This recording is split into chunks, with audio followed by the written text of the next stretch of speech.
Hordoftoota caffee miidiyaa biyya keessaa fi biyya alaa teessanii nu hordofaa jirtan yeroo ammaa kana kan argamu kutaa magaalaa Galaan Guddaatti ayyaana Faasikaa sababeeffachuun baazaarii qophaa'e irratti waldaan dargaggoo caffee hojii gamtaa waliigalaa dhiyeessiiwwan garaa garaa dhiyeesseetu jira.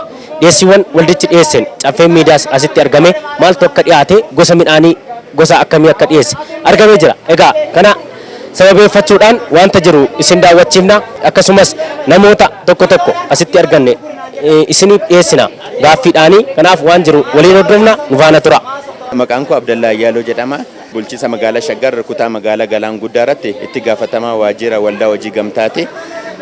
Guyyaa kana akkuma argaa jirtan kaayyoon guddaan guyyaan kanarra dhiyeessine qaala'insa jireenyaa kanaa fi akkasumas immoo ayyaanota gurguddoo ayyaanota Eid al-Fixrii fi akkasumas Faasikaa nu fuuldura waliin dhufan jiran kana sababeeffachuudhaan uummanni kun yaaddoo tokko malee qaala'insa jireenyaa kanas furuudhaaf jennee sagantaa qopheessineedha. Sagantaa kan itti fufu yeroo sanbataa Qidaamee fi Uudii qofa kan ta'u odoo hin ta'in hanga ayyaanni kun bahuutitti kan itti fufiinsa itti deemnu jechaadha.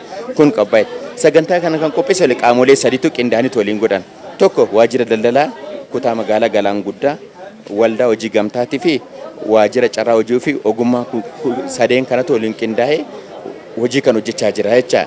Akkuma maagirtaan kan jiran kanarratti immoo hawaasni illee akkuma inni hiriiraa argitan kana keessatti irraa fayyadamaa jecha. Keessattuu waldaan dargaggoota caffee amma akkuma isin jedhe qaamonni sadeen kana keessaa tokko waldaaleen hojii gamtaa asirratti hirmaatanii jiru. Itti fayyadamtoon waldaaleen qonni maraa akkasumas waldaaleen dargaggoota caffee asirratti hirmaatee jira.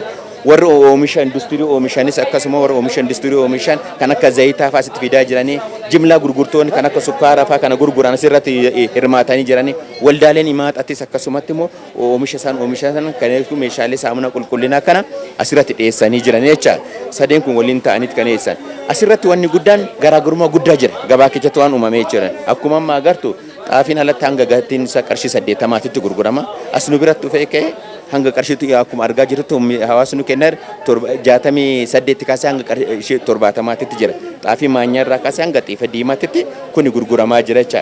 Sukkaara alatti kan 85tti gurguramu asitti birrii 70 gurguramaa jira. Timaatiin akkasumas garaagarummaa birrii 5tiif shunkurti garaagarummaa birrii 5tiin daakuun hanga qarshii daakuun furno duqeetii jecha ayyaana barbaachisu kun hanga 65 garaagarummaa birrii 15 kanatti gurguramaa jira jecha. Keessattuu immoo amma yeroo ammaa kanatti waldaan dargaggoota caffee yeroo ammaa dugda biyyattii kan ta'ee jiru jecha. Dhugaa dubbachuuf Finfinnee yuuniyenoota 11 oliif guyyaa kaleessaallee miidiyaa argaara. Akkasitti dhiyeessiiwwan biyyattii keessa jiru kan xaafii qaala'insa yeroo kan namtolcheen fidaa jiru kana waldaan dargaggoota caffee hojii hojjechaa jiru jira. Finfinnee qofa irratti hin daangofne nuullee akka kutaa magaalaa keenyatti irratti illee rakkoo kan nuuf furaa inni akkuma agartu kumtaala 40 ol taasisetti humna kan gala arroo qofa illee kan galche jecha. Kana galcheera gosoota midhaanii adda addaa nu galcheera hawaasni baay'ee itti gammadee jira nuufaa jiraatu nu haa horu nu haa bulu jechuun ni barbaadna caffee waldaa dargaggootaatti kanaaf ayyaana irrattis immoo inni waan waada nu galee jira ra'oota akkuma kanaan dura fidu ra'oota bu'aawwan buuphaa lukkuuwwan kana immoo ni fida hawaasni nu haa eeggatu ayyaana yaaddoo tokko malee qophiidha kana isinii fiduu fi yaada jedhu qabna jecha. Hayyee kabajamtootaaf jaalatamtoota miseensota waldaa dargaggoota caffee hojii gamtaa waliigalaa akkasumas jiraattota magaalaa kana kutaa magaalaa aanaa Galaan kan taatan Galaan Guddaa warri taatan martuu isaaniitti jiru dhuftanii akka gabayyeeffataniif waldaa dargaggoota caffee hojii gamtaa waliigalaa akka waliigalaatitti immoo ayyaana kan sababeeffachuudhaanis ta'e gabaa sanbataattis sababeeffachuudhaan guyyaa har'aa kanarratti xaafii bareedaa isaa sarganyaa kan ta'e isiniif dhiyeessaa jira. Akkasumas immoo adiin giddugala isaa kan ta'e isiniif dhiyeessaa jira. Kuni xaafii sarganyaadhaan bareedaadha. Adiitti kan dhiyaatudha. Isa kana bifa kanaatiin akka dhuftanii akka bitattan xaafiin kun alatti yookaan mana daldaltota dhuunfaa irratti 75 kan gurguramu nu biratti garuu 68 dhaan gurguratama. Miseensi kamis ta'e miti miseensis kan ta'e kamiyyuu 68 ol dhuftanii akka bitanne isiniif waamicha isinii dhiyeessina. Inni kunis akkasumatti alatti 85 warreen jedhan martuu isaatiiyyuu akkasii miti. Nuti 69 garaagarummaa qarshii tokkooti.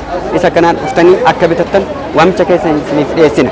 Akkasumas immoo kanaan wal qabatee akkuma guyyaa kaleessattis ibsa isinii baasuudhaaf dandeenye kumtaala 2800 akkuma dhiyeessuu rabsuu dandeenye magaalaa Finfinnee qofa dhuftanii magaalaa Shaggar irrattis eenyumti keessaniyyuu dhuftanii akka shammatattan miseensa kan taatan diskaawuntii qabdu kireediitiidhaan qabdu sartafaayidii kan taatan nuti keessan sartifikeetti fidattanii dhuftanii ji'a sadiin kaffaltii ji'a sadiitiin fudhachuu dandeessu biiroo keenya waan dhuftanii waliigaltee raawwachuu qabdu ji'a sadiin kaffaltanii akka raawwattaniif yaa ta'u malee immoo isaa asitti warri jirtan immoo miseensonni kun immoo kaffaluu kan dandeessan miti miseensaaf 25 miseensa kan ta'eef 50 kennuudhaan akka gabayyeessaa jirru isiniif ibsuu dandeenya.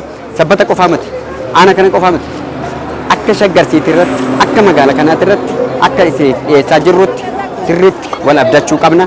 Nyaadhaa koottaa shammatadhaa ayyaanni yoo dhufee jala gaheetti immoo hanqaaquu haayibaa akkasumas immoo dhadhaa re'ee sangaas immoo wal taatanii akka ijaaramtanii bitattaniif isiniif argamna.